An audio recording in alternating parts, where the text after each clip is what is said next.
오늘 하나님 말씀 보시겠습니다. 여러분 유인물 받으셨나요?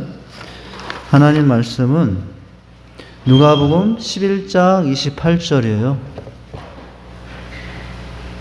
누가복음 11장 28절 같이 읽겠습니다. 누가복음 11장 28절 한 절 말씀 같이 읽도록 합니다. 다 찾으셨죠? 앞에 영상에도 있네요. 시작. 예수께서 이르시되 오히려 하나님의 말씀을 듣고 지키는 자가 복이 있느니라 하시니라. 누가 복이 있느냐? 말씀을 듣는 사람, 지키는 사람. 요한계시록에서는 말씀을 듣고 지키고 행하는 사람, 이렇게 같은 의미로 말씀해 주고 있는데요. 이제 이 말씀을 이따가 복의 원천과 관련해서 보도록 하고요. 자,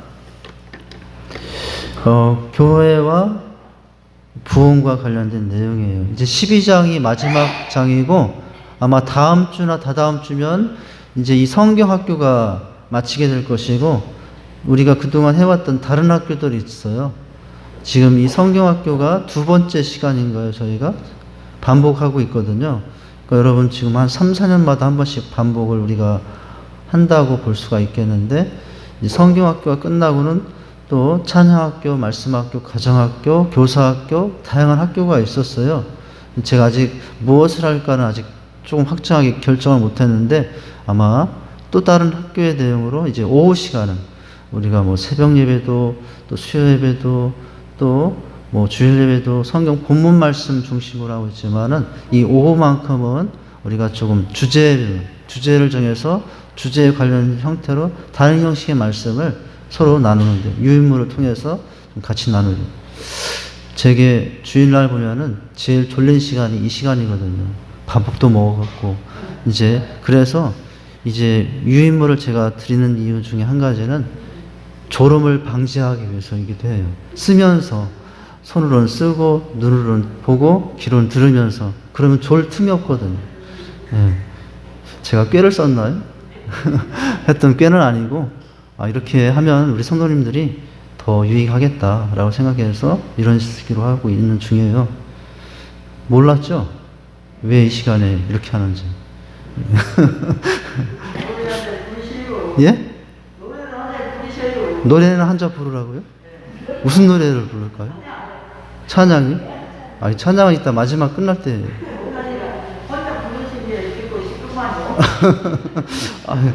여기 시골 장터 같아요.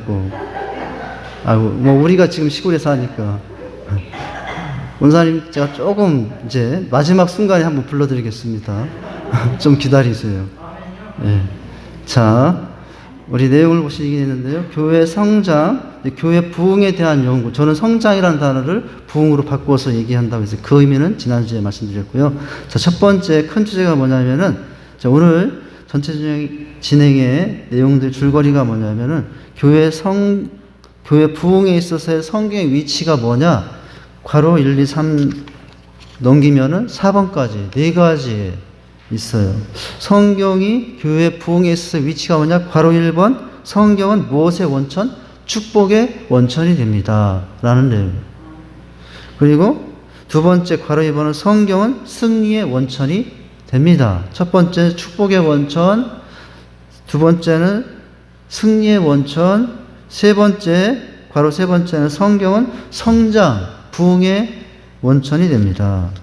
넘기시면 이제 4번, 괄호 4번, 성경은 능력의 원천이 됩니다. 그래서 성경을 토대로 할 때 교회는 이렇게 하나님의 뜻과 인도하심 안에서 건강하게, 능력 있게 성장할 수, 부흥할 수 있다. 이런 거죠.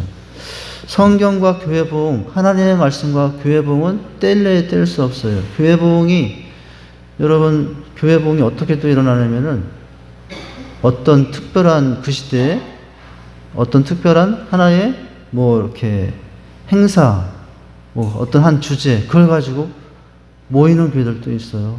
뭐가 한참 유행해요. 그러면 그걸 가지고 그 교회가 성도들이 이렇게 드는 이유가 바로 그것 때문에. 근데 유행처럼 지나가 버리고 나가면 그 교회는 건강하지 못한 교회로, 사람은 많아도 건강하지 못한 교회가 될 수 있거든요.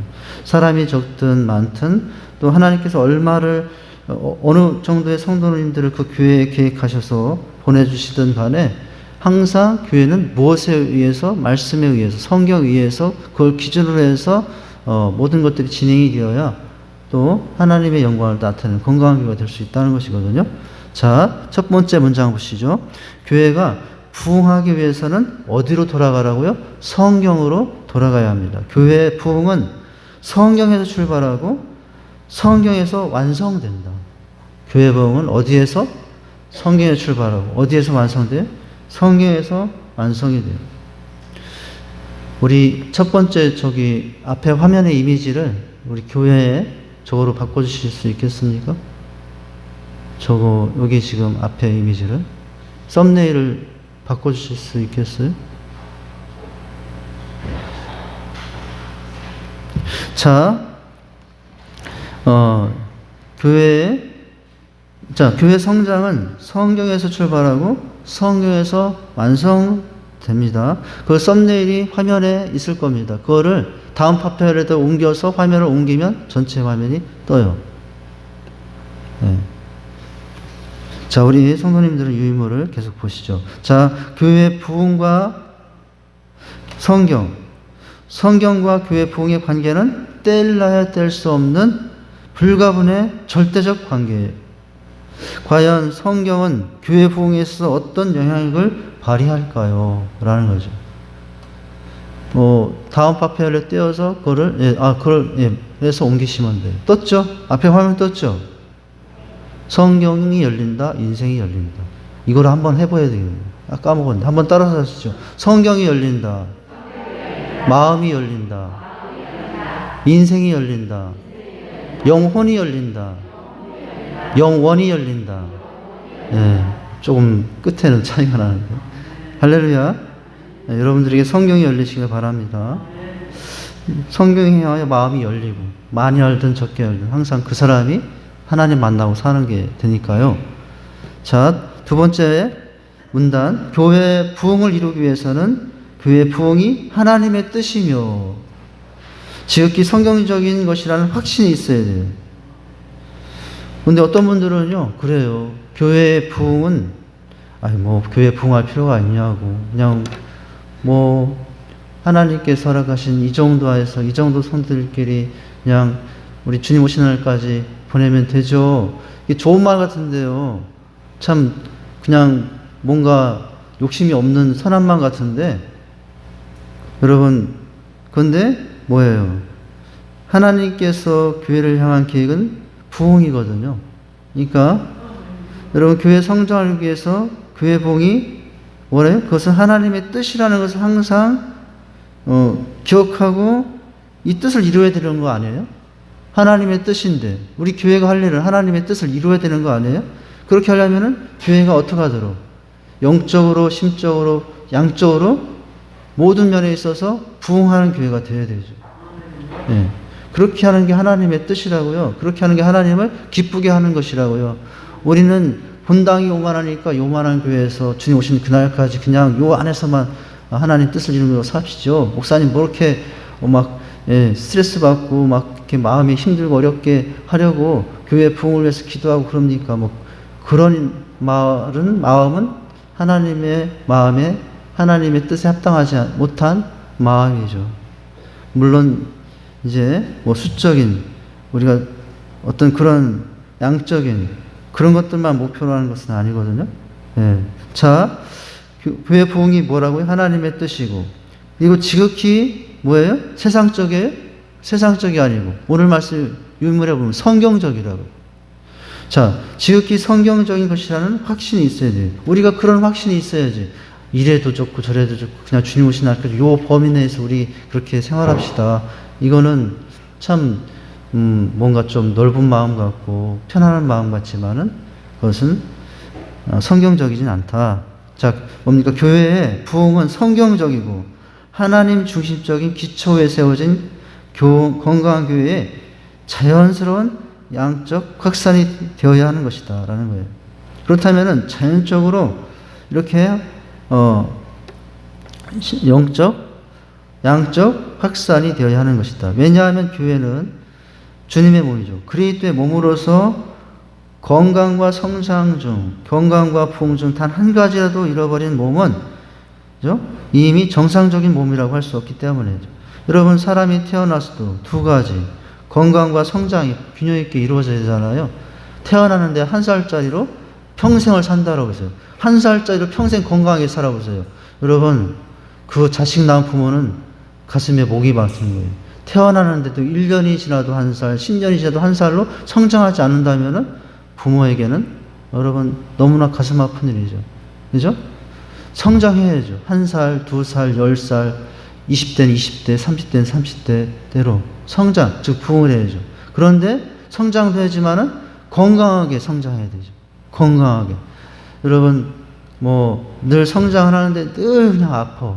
그러면 여러분 부모 마음이 어떻겠어요? 우리 하나님 마음도 마찬가지죠.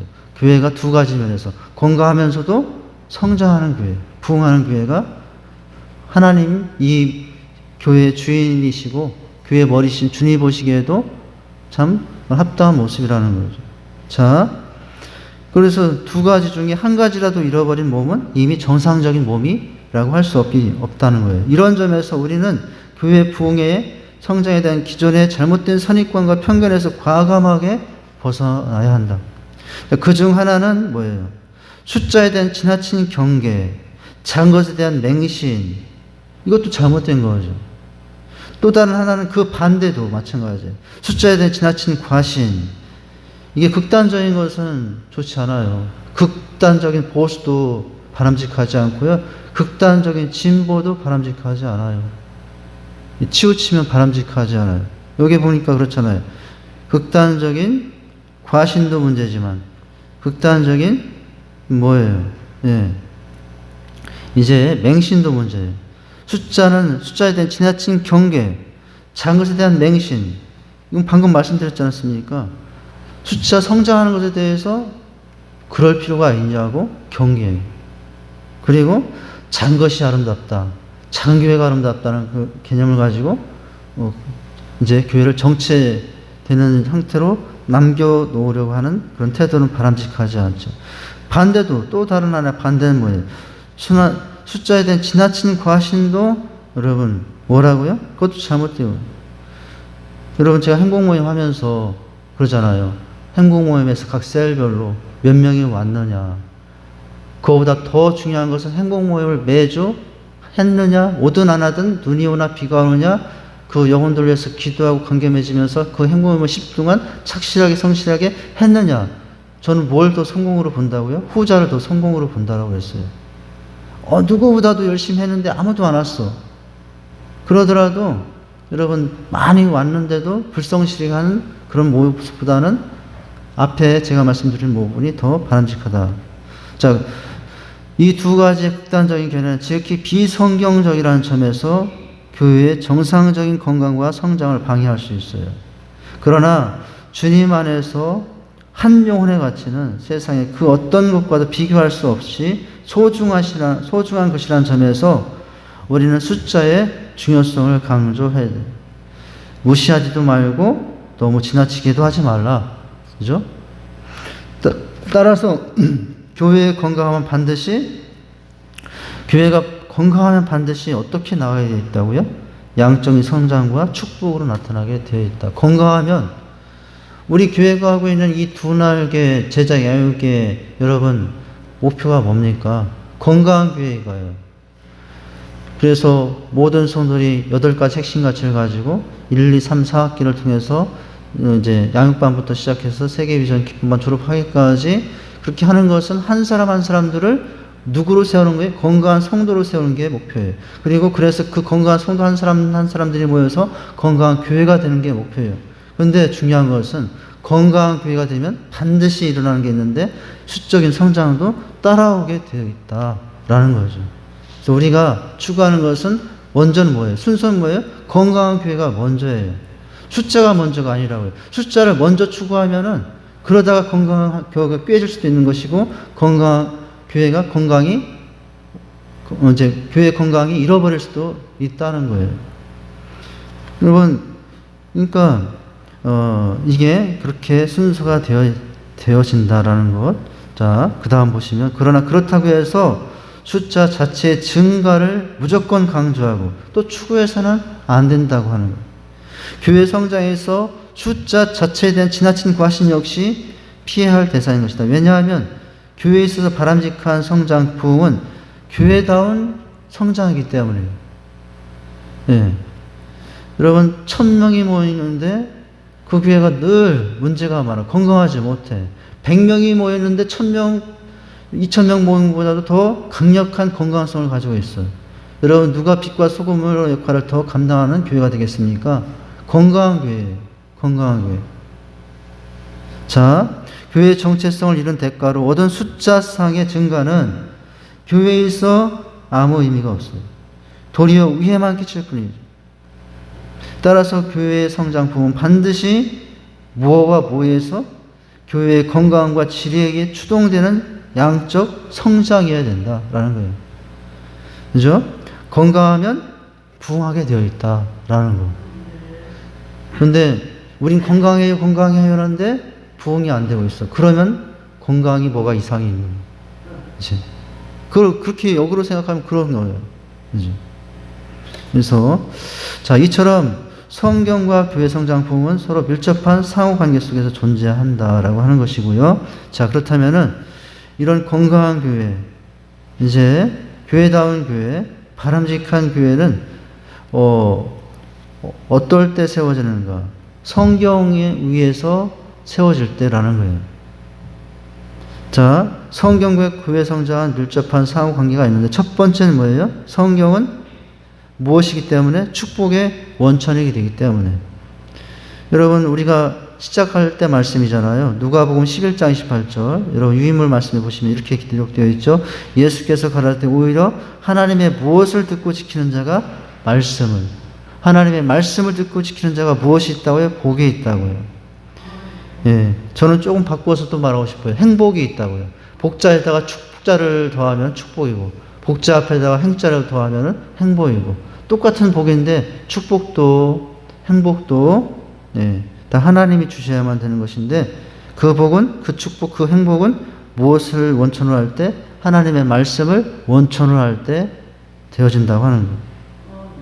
자, 첫 문장이죠. 성경은 축복의 원천, 행복의 원천으로서 복의 원천입니다. 원천으로서 우리로 하여금 하나님의 무엇의 문을 열 수 있게, 축복의 문을 열 수 있게 한다.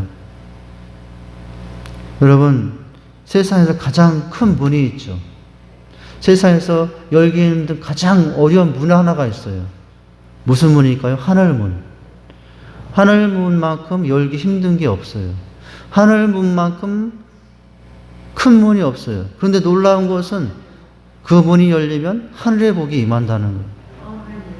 우리가 하나님의 복을 누리고 살아야 되고, 이 땅에 살고 열심히 이 땅의 복도, 땅의 복도 누리고 살아야 되지만은 하늘의 복도 누리며 살아야 되는데, 여러분, 그러려면은, 그 복이 오려면 나에게 하늘문이 열려야 되잖아요. 자, 그 문은 무엇을 통해서? 성경을 통해서. 자, 성경은 축복의 원천으로서 우리로 하여금 무엇의 문을 열 수 있게 한다고요? 하늘의 문을 열 수 있게. 하나님의 축복의 문을 열 수 있게 한다. 여러분, 어떤 문으로 들어가냐에 따라서 인생도 달라져요. 그 문 뒤에 있는 현상들이 다 다르기 때문에. 여러분, 그 뒤에 어둠의 세계에 있는데 어둠의 문을 열고 그 속으로 들어가면 그 인생은 어둠의 인생이 돼요. 그 문 뒤에 밝은 세상에 이제 있는데, 여러분, 그 문을 열고 들어가면 그 인생은 밝아져요.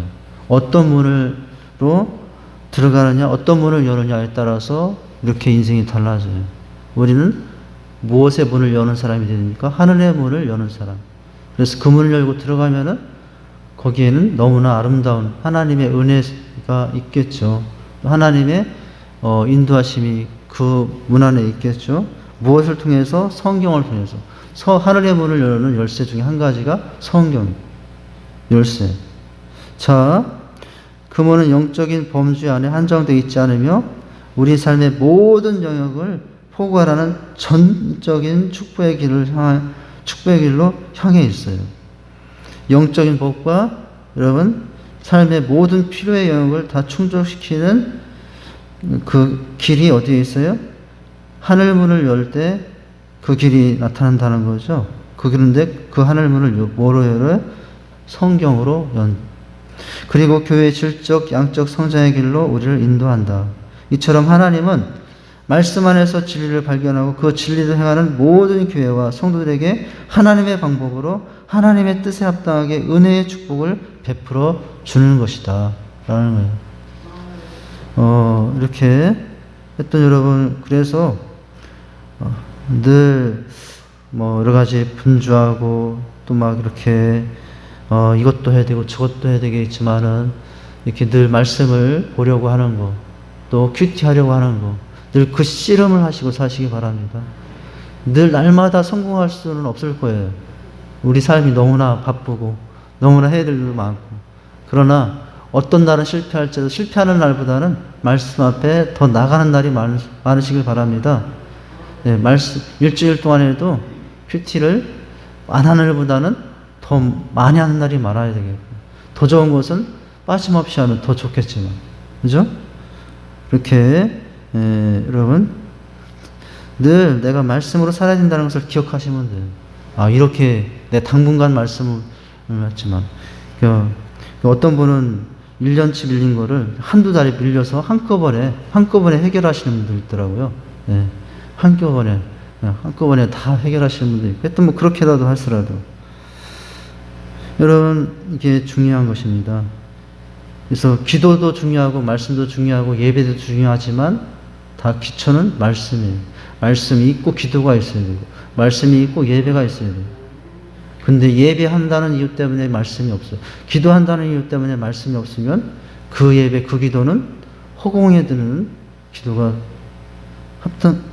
그렇게 꼭 되는 건 아니겠지만은 하나님의 앞에 보시기에는 이제 더 좋은 모습은 말씀 위에서 기도하고 말씀을 안에서 예배하고 하는 거죠. 자, 성경은 축복의 원천이 된다. 두 번째, 성경은 승리의 원천이 된다. 에베소 6장 17절입니다. 이렇게 나와 있죠. 구원의 투구와 성리의 검, 하나님의 말씀을 가지라. 이렇게 되어 있잖아요. 자, 성경을 통해 우리는 우리의 삶의 모든 영역을 위협하고 또 교회 성장을 방해하는 마귀의 길을 깨트릴 수 있어요. 그죠? 내 삶에 방해하고 위협하는 것도 말씀으로. 여러분, 예수님도 어떻게 했습니까? 사단이 와서 40일 동안 금식했더니 사단이 와서 하나님의 말씀을 가지고 이렇게 사단이 와서 뛰어내려보라. 예. 돌을 떡이 되게 해보라. 나에게 절해보라. 그럴 때마다 그것에 무엇으로 물리쳤습니까? 말씀으로 이렇게 다 예수님께서도 그 모든 위험한 순간들을 이기셨잖아요. 우리 삶의 모든 영역을 위협하는 마귀의 길을 깨트릴 수 있는 것이 하나님의 말씀. 비유하자면 교회 성장을 방해하는 것도, 비유하자면 하나님의 말씀은 뭐라고요? 성령의 검. 자, 구원의 투구 성령의 검, 곧 하나님의 말씀을 가지라 할 때 이 성령의 검으로서 우리의 삶의 승리의 원천이 되는 것이다. 여러분, 에베소 6장 11절에 성령의 검할 때 여러분 머리는 구원의 투구, 가슴에는 의의 흉배, 손에는 여러분 하나님의 말씀의 검, 한 손에 믿음의 방패, 다 모여나면은 다 보호, 수비하는 거예요. 구원의 투구도 믿음의 방패도 진리 허리띠도 다 방어용이에요. 그런데 유일하게 하나님께서 주신 공격용 공격할 수 있는 이제 그것이 있어요. 뭐예요? 네, 말씀이에요. 말씀. 자, 이를 통해 교회와 성도는 성령의 능력에 힘입어. 성령의 능력에 힘입어 말씀을 토대로 해서 성령의 능력에 힘입어 승리의 삶을 살 수 있게 되면 그 결과 교회의 강건함과 건강함과 양적 성장의 두 날개가 정상적으로 작동할 수 있다는 거예요. 건강과 성장이 함께 가야 된다고 하지 않았습니까? 여러분, 평생 한 살짜리를 건강하게 살면 안 되고, 평생 잘 자라는 가지만 골골하고 살면 여러분 그거 얼마나 참 아픈 거예요. 네, 그러나 건강도 하면서 자라가야 인생이 바로 성장해 가는 거잖아요. 그렇게 하기 위해서는 성경을 뭐로 삼아라? 승리의 원천으로 삼아라. 세 번째는 뭡니까? 성경은 성장의 원천이 된다라고 하는 것. 자, 베드로전서 2장 2절이잖아요. 제가 읽어드릴게요. 갓난아이들 같이 순전하고 신령한 젖을 사모하라. 이는 이로 말미암아 너희로 구원에 이르도록 자라게 하느니라. 여기 신령한 젖은 뭐냐면 하나님의 말씀이거든요. 순전하고 신령한 젖은 말씀이라고. 여러분 그 갓난아이들에게 그 아이들이 어떻게 태어나서 그렇게 생명력을 유지할까? 겨우 먹는 것은 엄마의 젖만 먹어요. 그런데도 놀랍게도 그 아이가 생존해요. 여러분 그게 있대요. 아이에 필요한 모든 영양소가 다 들어있답니다.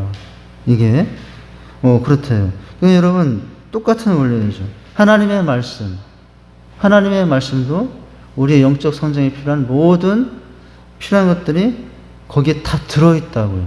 그래서 말씀을 잘 취하는 사람은 건강하게 잘 자란다고. 여기 보니까 구원에 이르도록 자라게 하려 함이라. 이렇게 되어 있지 않습니까? 그 말씀이 뭐냐? 순전하고 신령한 젖이다. 우리의 영양소다. 이렇게 말씀하고 있습니다. 그죠? 그 말씀이 우리에게 생수가 되어서 말씀이 송이구보다 더 다니. 얼마나 여러분 그 말씀 있잖아요. 송이구보다 더 달다라고 하시는 말씀 있지 않습니까? 우리가 그 말씀을 그렇게 사모하고 또 그 말씀을 취하는 사람이 성장하게 된다는 거예요. 교회도. 자, 성경 첫 문장 보십니다. 성경을 통해 우리는 예수 그리스도의 장성한 분량 이르기까지 성장할 수 있게 하는 영적 양식, 곧 순전하고 신령한 젖을 제공받을 수 있어요. 살아 생명력이 있는 넘치는 말씀의 자원을 통해 건강한 영적 성장을 돕는 교회야말로 훌륭하게 성장할 수 있다. 성경을 통해 개인적인 영적 성장과 하나님의 축복을 경험한 성도들과 목회자들은 필연적으로 자신이 소속되어 있는 교회 성장에 대한 하나님의 비전을 발견하게 되고 이를 위해서 전력을 다하게 될 것이다. 그러니 어떻게 된다고요? 교회가 건강하게 바르게 또 성장하게 되는 거죠. 네.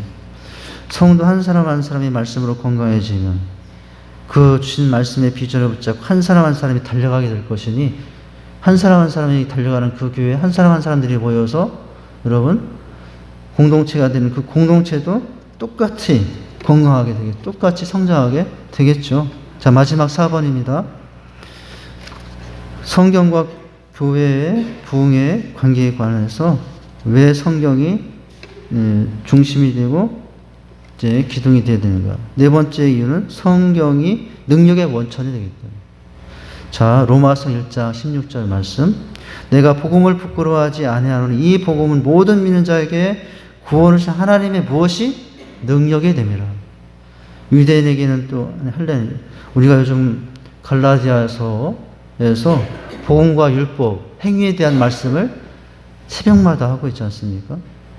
여러분, 갈라디아의 성도들을 우상에서 건져서 하나님의 백성이 되게 한 것은 율법이 아니었고 자신들이 세운 공로도 아니었고 오직 뭐예요?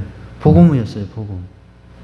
그런데 갈라디아의 성도들이 그 복음의 능력을 이제 깨닫지 못하고 자기 자랑을 내서 하나님 앞에 나가면서 믿음에서 떠나 다른 예수, 다른 복음을 쫓고 있는 이 갈라디아의 성도들의 그런 약해진 모습을 봤지 않습니까? 여러분, 그래서 복음을 제대로 깨닫고요. 복음을 제대로 내는 사람이 하나님의 능력 안에서 살게 되는 거예요. 복음이 뭡니까? 네, 내가 정말 억만가지 죄인이지만 정말 멸망받아 저주받을 인생이지만 오직 예수 그리스도 때문에 구원받아 값없이 하나님 백성이 되었다는 게 복음이잖아요. 그렇게 될 수 있다는 것이 복음이고 나는 그 복음을 받았잖아요. 그 복음을 믿었잖아요. 그것이 능력이 된다고요. 예.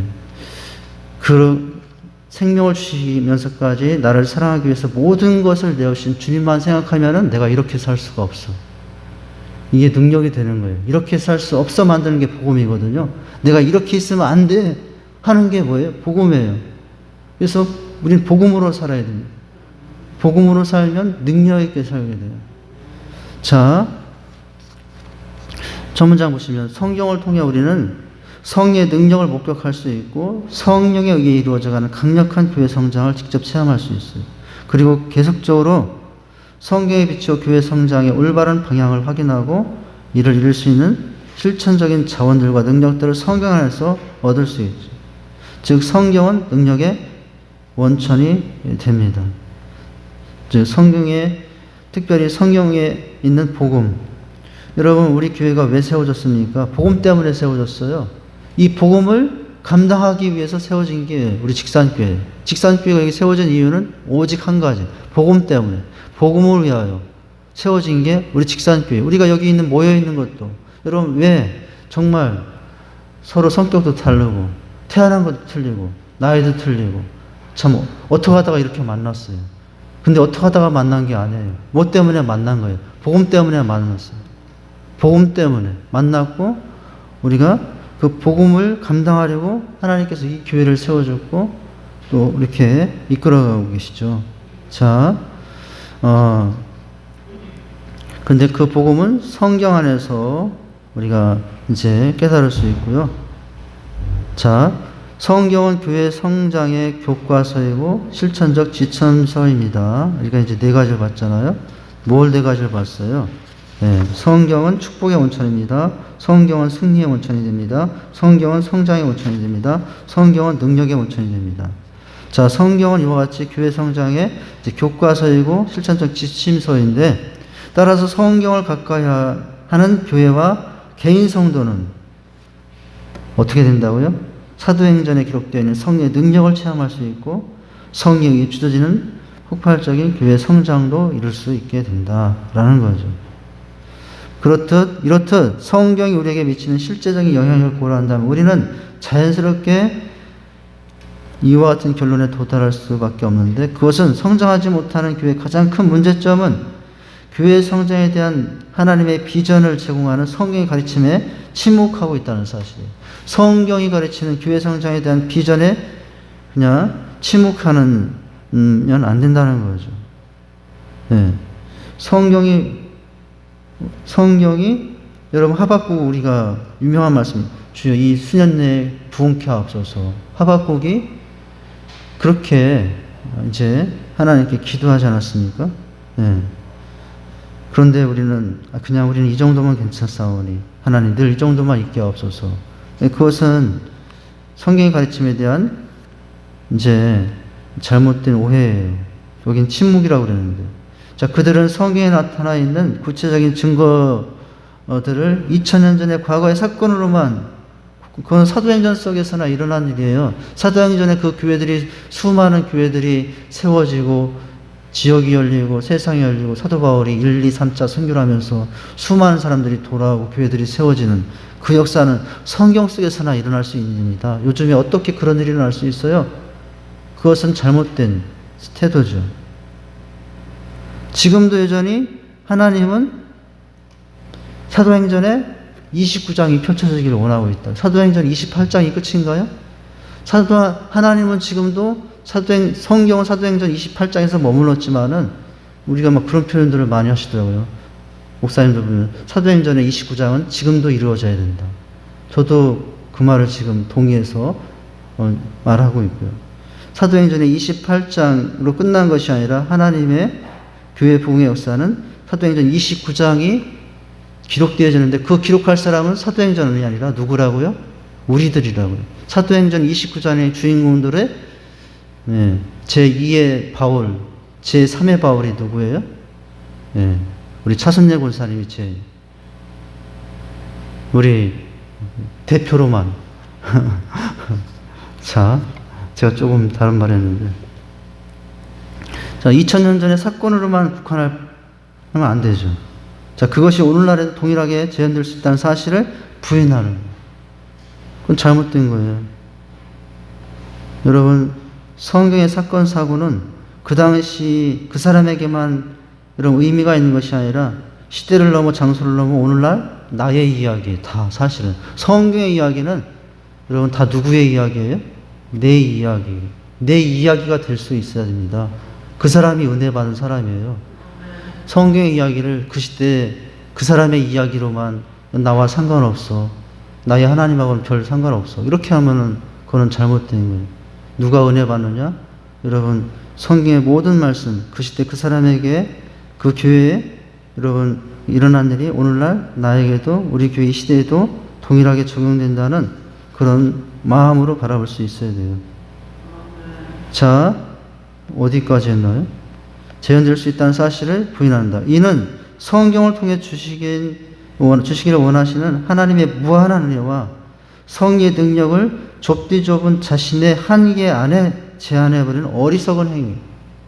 성경이 주는 유익과 가치는 초대교회 시대뿐만 아니라 오늘날의 시대에도 동일하게 재현될 수 있다. 여러분, 성경은 어느 분은 그러더라고요. 편지라고. 누구에게 쓴 편지? 하나님이 나에게 쓴 연애 편지라고. 예. 군인대에 간 군인들이 옛날에 힘들고 어려울 때마다 그러면 연애 편지를 꺼내서 쳐다본답니다. 그러면 힘이 난대요. 저는 군대를 안 갔다 와서 이렇게밖에 말할 수 없겠네요. 예, 군대 갔다 와서 체험했으면 실감나게 말씀드릴 텐데, 예, 뭐 그렇다는 거 아닙니까? 근데 성경이 바로 연애 편지인데, 누구에게? 나를 사랑한다는 연애 편지. 성경의 곳곳의 모든 말씀이 내가 너를 너무 사랑한다. 너는 너무 소중하고, 너는 너무 이제 나의 사랑하는 자야. 이렇게 하는 게 성경이라고, 성경 하나님의 말씀이라고요. 할렐루야. 자, 근데 이것을 오늘날 시대에는 이제 일어날 수 없는 일이라고 하는 것은 합당하지 않다. 즉, 성경은 오늘날에도 축복의 원천이고, 오늘날에도 승리의 원천이고, 오늘날에도 성장의 원천이고, 오늘날에도 능력이 원천이다 라고 하는 거죠. 자, 마지막 문장입니다. 교회 성장은 하나님의 분명한 뜻이고 교회를 향하신 하나님의 비전이에요. 이 시대에 우리 직산 장로교회를 향한 분명한 뜻이 한 가지가 있어요. 부흥입니다. 한 사람 한 사람의 심령 속에서 부흥과 함께 또한 길 잃은 영혼들, 잃은 양들의 실제로 돌아오는 양적인 부흥도 이 하나님의 우리 교회를 향한 뜻이에요. 그것이 분명한 뜻이라고요. 믿으십니까? 믿으십니까? 믿으시길 바랍니다. 자, 교회를 향하신 하나님의 비전이고요. 네, 예수님이 교회에 위임하신 최고의 지상 명령, 지상 최대의 명령이에요. 따라서 우리는 성경의 참된 가르침을 통해 성령의 능력과 하나님의 은혜에 자신을 개방해야 한다. 여러분, 성경을 향하여 마음을 여시고요. 하나님의 말씀을 향하여 마음을 여시고 그 시대의 말씀으로만 받는 것이 아니라 이 시대 우리 교회에도 주신 말씀으로 받아서 주님의 뜻을 받들어 한 사람 한 사람이 건강한 교회가 성도가 되고 건강한 성도들이 모여서 우리 교회가 건강한 성도가 되는 은혜가 있는 그런 교회가 될 줄 믿습니다. 기도하겠습니다. 하나님 아버지, 주님의 은혜와 사랑을 감사드립니다. 이제 성경학교가 거의 끝나가고 있습니다. 하나님, 우리가 바로 성경이 우리 개인적인 심령의 변화와 부흥, 또 교회적으로의 부흥의 원천이요 출발이라는 사실을, 하나님의 말씀이라는 사실을 다시 한번 깨닫습니다. 하나님, 우리를 향하신, 우리 공동체를 향하신 하나님의 뜻과 계획이 부흥이라는 사실을 기억하고 그 부흥을 위해서 또 준비하고 헌신하고 또 우리의 삶을 드리며 나갈 수 있는 저희 믿음의 공동체가 되게 하여 주시옵소서. 저희 한 사람 한 사람이 되게 하여 주시옵소서. 예수님 이름으로 기도하옵나이다. 아멘. 우리 마지막 찬양은 안개가 날 가리고 주님은 산 같아서 인생의 밤이 찾아올 때, 오늘 오전 말씀이 생각이 나서 오후에 다시 한번 부르고자 하는 찬양이에요. 이제 오전 말씀을 생각하시면서 찬양할 은혜가 되겠습니다. 찬양하시겠습니다. 템포는 63입니다.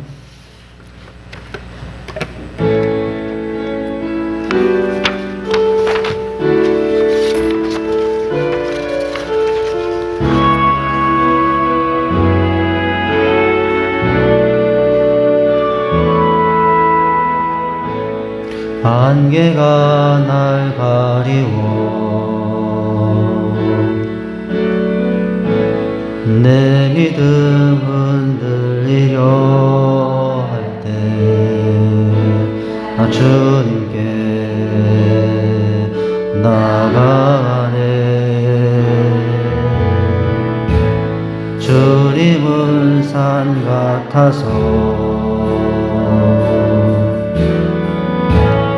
여전히 그 자리에 계셔. 눈을 들려 보이리라 위한 그 사랑. 주는 나의 도움이시며 주의 계획 영원하시네. 주의 위엄 앞에 믿음으로 순종해 예배드리리. 주님께서 날 이끄시며 주가 항상 함께 하시네. 주의 사랑 안에 믿음으로 순종해 예배드리리. 영원히 두 손 들고 찬양합니다. 주님은 산 같아. 주님은 산 같아서 여전히 그 자리에서 눈을 들려 보이리라 위한 그 사랑. 주는 나의 도움이시며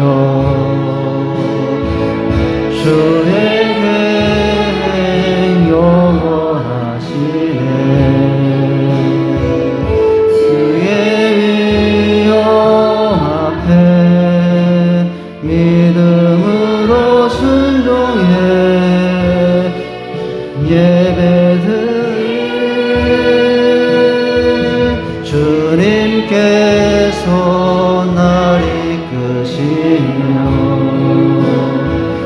주가 항상 함께 하시네.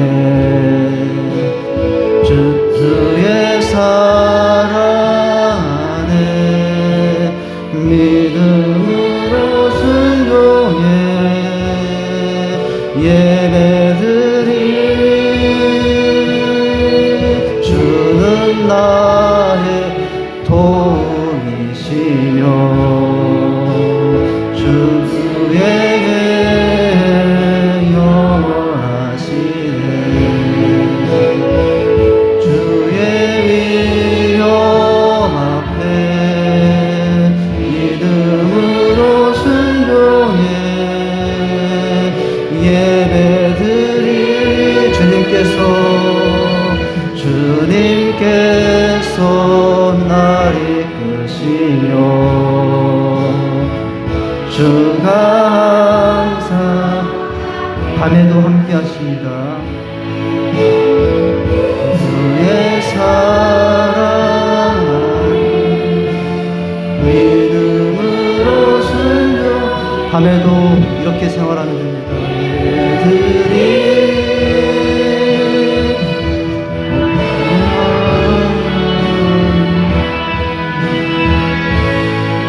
우리 주기도문으로 예배를 펴겠습니다. 하늘에 계신 우리 아버지여, 이름이 거룩히 여김을 받으시오며 나라에 임하옵시며 뜻이 하늘에서 이루어진 것 같이 땅에서도 이루어지리다. 오늘날 우리에게 일용할 양식을 주옵시고 우리가 우리에게 죄 지은 자를 사하여 준 것 같이 우리 죄를 사하여 주옵시고 우리를 시험에 들게 하지 마옵시고 다만 악에서 구하옵소서. 대개 나라와 권세와 영광이 아버지께 영원히 있사옵나이다. 아멘.